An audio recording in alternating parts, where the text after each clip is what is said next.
Hey everyone, it's Nick here. Now, my friend Elbrain42 made a video recently about, top 15 things in games that just pisses them off. I'm going to do the same thing.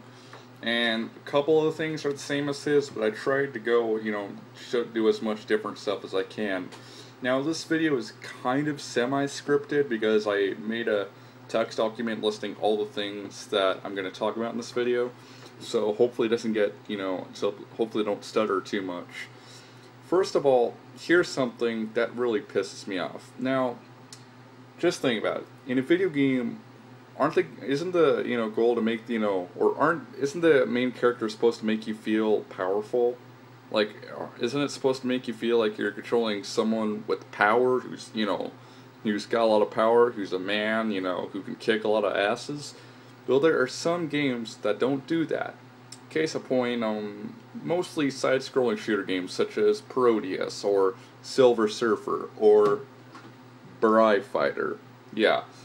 Now, these games, they have you die in one hit.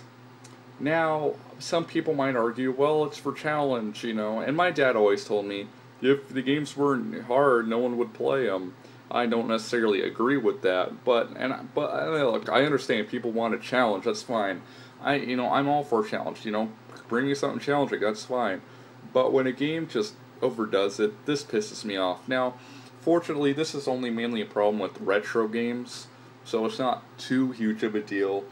But still, you'd think they would have some common sense.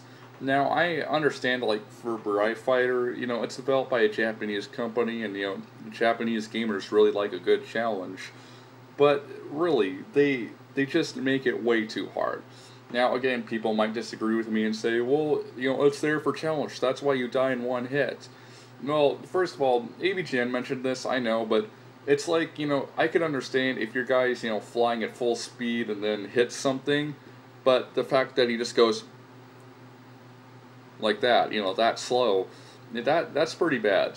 Now again, Burai Fighter does the same thing. Your guy goes slow, he doesn't always go super fast, and then, he just dies. Now fortunately in that game you don't die from touching the ground or anything, you only die from touching the enemies, but still, there's parts in the game, and especially Silver Surfer, where there's just a barrage of enemies, and that means one mistake and you die.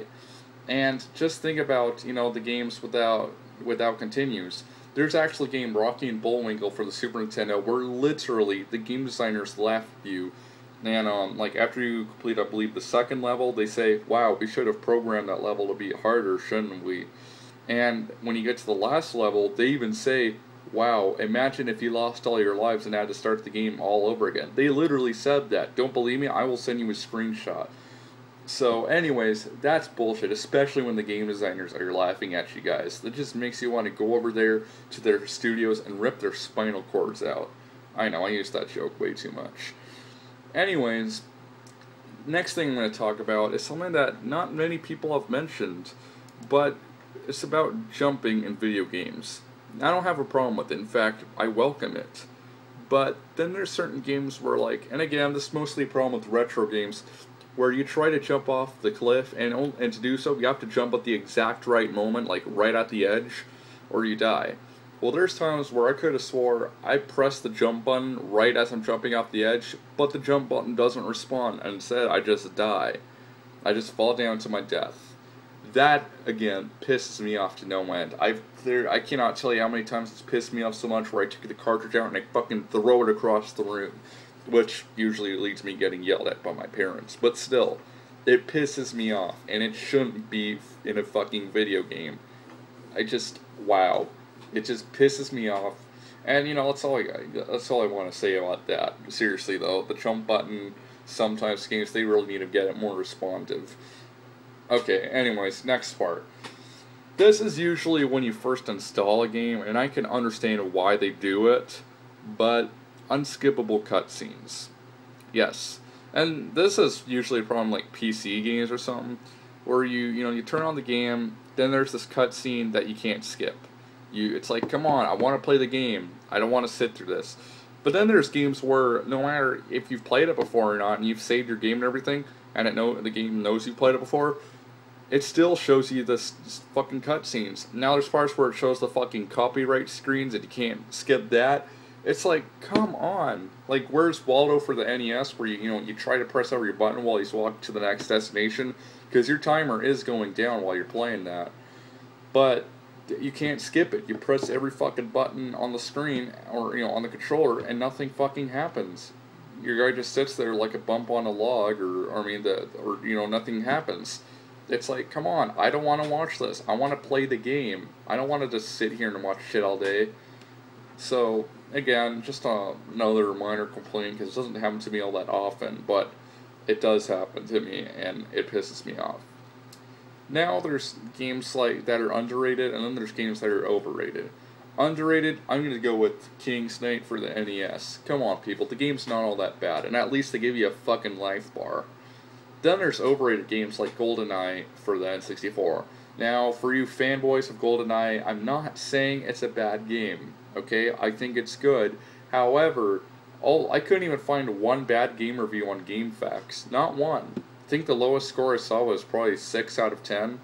All the others, they were like 30, 10 out of 10 ratings. The game's not that good, people. Now, I'll admit, it does a good job at staying true to the source material. I watched the movie, and they redesigned the locations just great. Okay, I love that. But then there's parts where, first of all, the game just gets too hard, especially on 00 Agent. For example, okay, do boxes really explode in real life? Now, people could argue, well, they probably have explosives on the train. No, after you break open the wooden boxes, there's nothing in them. So, I didn't know boxes were made out of a fucking flammable material. And not only that, but the gameplay just gets really repetitive. It's repetitive. You're just going around shooting people with guns, and that's it.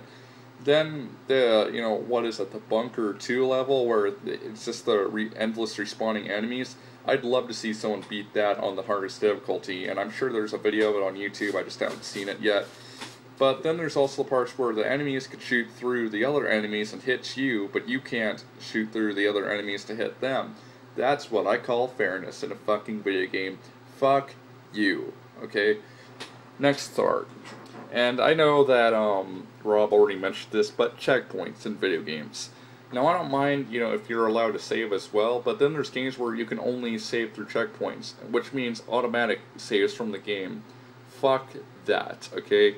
Fuck it. Fuck it to hell. Fuck it to oblivion. Fuck the damnation of fucking mankind. Oh my god. I cannot tell you this shit. Ugh. Let me calm down. Anyways. Yeah.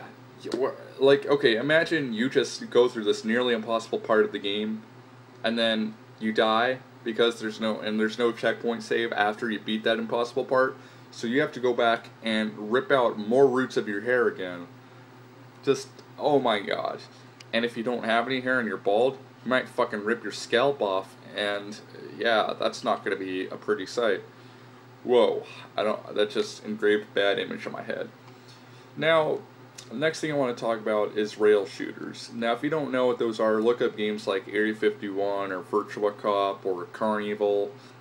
Now, I like those games, so why am I ranting about them? Because there is one problem I have with every single one of them, and that is, you can't control your character. So, and normally I wouldn't have a huge deal with that, but that means you know exactly what you're getting yourself into each time. So it's like, okay, I already know there's going to be a guy there, I already know there's going to be a guy there.